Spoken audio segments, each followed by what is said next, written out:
Hello everybody and welcome back to AI Blade, bringing you cutting-edge AI security every single week.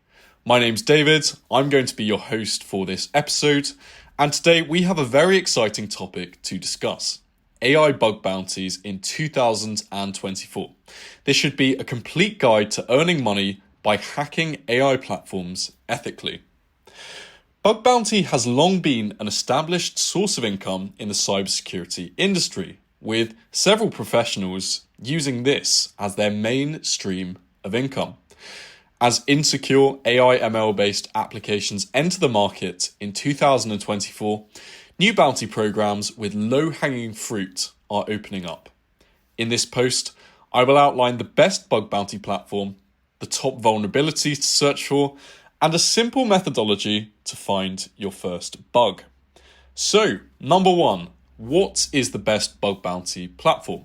This is subjective, but while HackerOne and BugCrowd are good generic options, in my opinion, the best AI/ML specific bug bounty platform is Hunter. This is a relatively new platform focused specifically on AI/ML, and it offers bounties of up to $3,000. It has over 250 repositories in scope, and this will allow researchers to earn a lucrative salary by submitting bugs on this platform alone.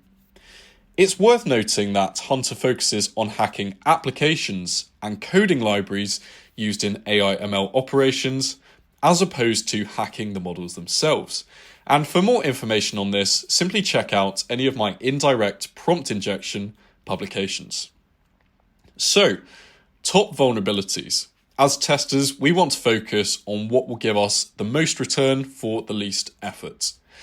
Hunter has identified 3 top vulnerabilities to search for when conducting penetration tests against AI/ML apps. These are all easy to find and have a high severity score, providing a good chance of paying out. Number 1, remote code execution, or RCE. This tends to be an immediate critical severity vulnerability, with a CVSS score often over 9, because it allows an attacker to gain full control of a target server. Many AI/ML libraries began life as a programmatic interface, with an API and web UI developed later on. These later developed components are often misconfigured, allowing attackers to directly execute commands through the web UI. Next, if the app allows users to upload model files, it may insecurely run any code that was injected. This is known as insecure deserialization, and I have written several publications on this topic as well. Number 2 is file inclusion. This may sound harmless, but it often leads to remote code execution and critical impacts. Local file inclusion enables attackers to read sensitive data from the web server itself, while remote file inclusion may let them execute malicious code embedded in files they control. AI/ML applications need to support both data and model files. These often reside on several file system locations when users perform operations. Since there is no standard location for the files, AI/ML developers may give users excessive read-write access, paving the way for devastating exploits. Finally, number 3 is server-side request forgery, or SSRF. SSRF is usually less severe than the top 2 vulnerabilities, yet its commonality in AI/ML apps makes it a prime candidate to test for. SSRF can be used to exfiltrate sensitive data, crash the target's website, or remotely execute code in specific use cases. Many AI platforms allow users to upload data in several ways: Amazon S3, HTTP, FTP, and more. Attackers may be able to control where these requests are sent to. A common impact is inducing the server to query sensitive internal locations, such as router configuration pages. Okay, the next section is looking at a high-level testing methodology. So you can get started testing AI/ML applications on Hunter right away. The following methodology was summarized from Hunter's tutorial page, which is a fantastic resource and it provides more detail for each step.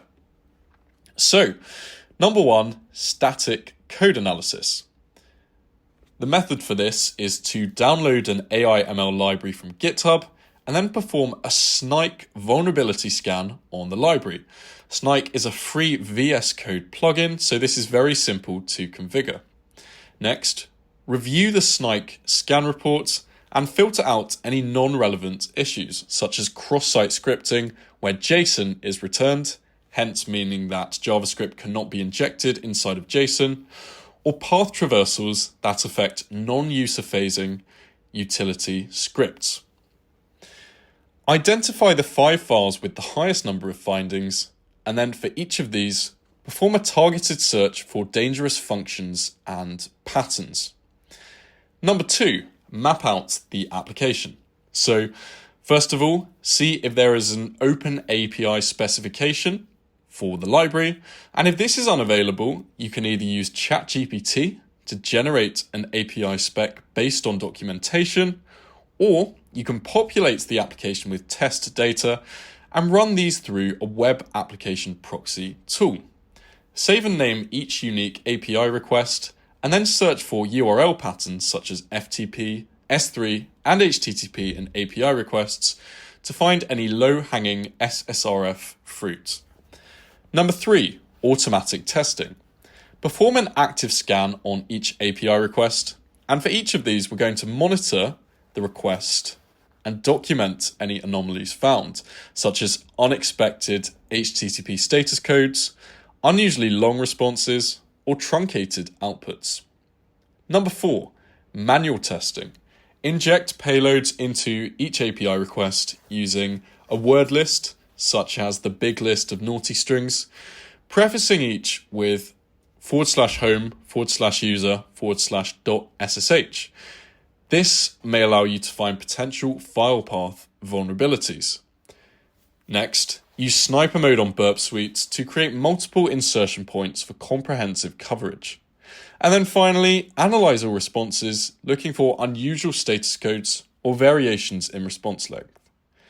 And finally, step 5 is authentication testing.